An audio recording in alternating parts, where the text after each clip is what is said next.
এই যে নসিহতগুলো করছি যারা আনম্যারিড, তোমার জন্য এগুলো শোনার চেয়ে বেশি দামি।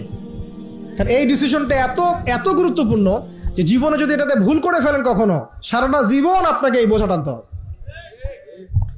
এবং এমন কষ্ট আসবে যেটা আপনার ওই যে বিয়ের পর নতুনত্বর সাময়িক সুখ থাকে 1 বছর 2 বছর 2.5 বছর 3 বছর, পরে দেখবেন সারা জীবনটা জাহান্নাম হয়ে গেছে।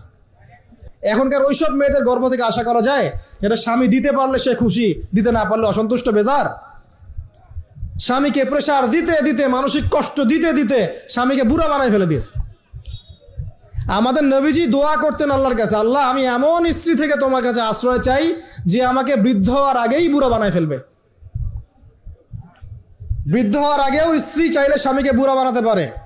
দেখা যায় অনেক সময় অনেক পরিবার স্ত্রীদের মানসিক টর্চারের কারণে স্বামীরা স্ট্রোকের শিকার হয়, রোগ ব্যাধির শিকার হয়, হার্ট স্ট্রোক করে, হাই প্রেশারের শিকার হয়, পেরেশান। দিনের জন্য কাজ করা তো দূরের কথা, দুনিয়া সামলাতে তার সারাদিন চলে যায়। তো এই নারীরা কি হাজরা আলাইহিস সালামের মতো? যখন এমন নারীরা ঘরে ঘরে তৈরি হবে তখন দেখবেন আদর্শ পরিবার ঠিকই গঠিত হবে ইনশাআল্লাহ। তো বিয়ে করলে এই ধরনের মেয়েকে করবেন। রূপের সৌন্দর্য দেখে, টাকা পয়সা দেখে আর অন্যান্য বিষয়গুলো দেখে এত বেশি ইমপ্রেসড হওয়ার দরকার নেই। আপনি দেখবেন দিনদারিতা আছে কিনা। এবং দিনদারিতা কিন্তু শুধু বোরখার মধ্যেই থাকে না। আপনাকে কথা বলে প্রশ্ন উত্তরের মাধ্যমে পাত্রী দেখার সময় এগুলো যাচ করতে হবে। আপনাকে ওর মাকে দেখতে হবে, তার মা কেমন, কোন মায়ের সন্তান সে, তার মায়ের আকীদা কেমন, তার মা কেমনে চলাফেরা করে, ওর নানি কেমন, ওর পরিবারের সদস্যরা কেমন, এগুলো দেখে মেয়ে চুজ করবেন। এই যে নসিহতগুলো করছি যারা আনম্যারিড, তোমার জন্য এগুলো শোনার চেয়ে বেশি দামি। কারণ এই ডিসিশনটা এত এত গুরুত্বপূর্ণ যে জীবনে যদি এটাতে ভুল করে ফেলেন কখনো, সারাটা জীবন আপনাকে এই বোঝা টানতে হবে।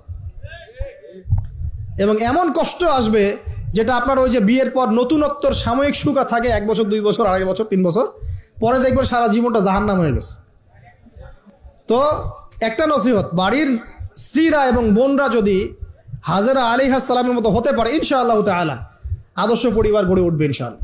তো এই প্রজন্মের আমাদের জেনারেশনকে দেখেন না, আমি গতকালকে গুগল সার্চ করে দেখেছি যে বাংলাদেশের 11 থেকে 19 বছর বয়সী যে বাচ্চারা আছে, কিশোর, এরা এখন সবচেয়ে বেশি পর্ন দেখে, সবচেয়ে বেশি।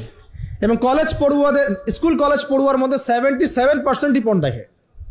এবং ইন টোটাল হিসাব করে দেখা যায় বাংলাদেশে 92% মানুষ পর্ন আসক্ত, মানে পর্ন আসক্ত না হলেও পর্ন দেখে। তো ওই যে কিশোর ইসমাইলের চেতনা দেখেন আর আমাদের এই যুব সমাজের চেতনা দেখেন, পার্থক্যটা করেন আপনি, তাহলে বুঝতে পারবেন কিভাবে রেভলিউশন হয়েছে ইসলামের, এখন কেন হচ্ছে না আপনি নিজেই বুঝতে পারবেন। আমাদের কারণেই হচ্ছে না। আসেন এবার এই সন্তানকে যে জবাই করার ঘটনা, আল্লাহ পাক হাদিয়া পাঠালেন, তাকে জবাই করতে হলো না, এখান থেকে আমরা কুরবানির ঈদ পালন করছি, তাই না? আচ্ছা, এখানে আমি পরিবারের হেদায়েত হিসাবে এটা ফাইন্ড আউট করছি আপনাদের জন্য যে যদি পরিবারের নারীরা হয় এই হাজরা আলাইহিস সালামের মতো সহনশীলা, সবরকারিণী এবং তাওয়াক্কুলকারিণী, তখনই গিয়ে তাদের গর্ভ থেকে ইসমাইলের মতো সন্তান জন্ম হবে ইনশাআল্লাহ। যাদেরকে আল্লাহর জন্য কুরবানি করতে চাইলে তারা বলবে কোনো সমস্যা নাই, প্রয়োজন আল্লাহর জন্য কুরবান হয়ে যাও। তো এখানে কার ভূমিকা বেশি, বাবার না মায়ের? তাকে কিন্তু তার বাবা মানুষ করেননি, তার বাবা ওইখানে থাকেন সিরিয়ায়, শামে, মাঝে মাঝে আসা যাওয়া করেন। তার বেশিরভাগ সময় তাকে প্যারেন্টিং কে করেছে? তার মা। ওই মায়ের গর্ভ থেকে এমন সন্তান আশা করা যায়। তো এখনকার এই সিরিয়াল দেখা মেয়েদের গর্ভ থেকে এমন সন্তান আশা করা যায়? এখানে দেখেন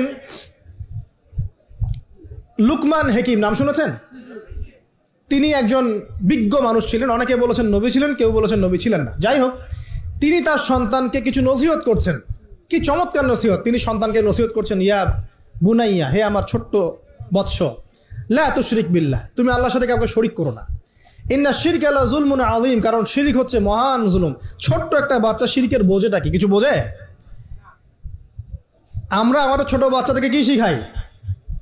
জীবনে বড় হওয়া, প্রতিষ্ঠিত হওয়া, ইত্যাদি ইত্যাদি, তাই না? কিন্তু এখানে দেখেন লুকমান হাকিম আলাইহিস সালাম, তিনি তার সন্তানকে শিরকের শিক্ষা দিচ্ছেন। পিতামাতার খেদমত করবে, তাদের অবাধ্য হবে না, সৎ কাজের আদেশ করবে, অসৎ কাজে নিষেধ করবে, ঠিক আছে?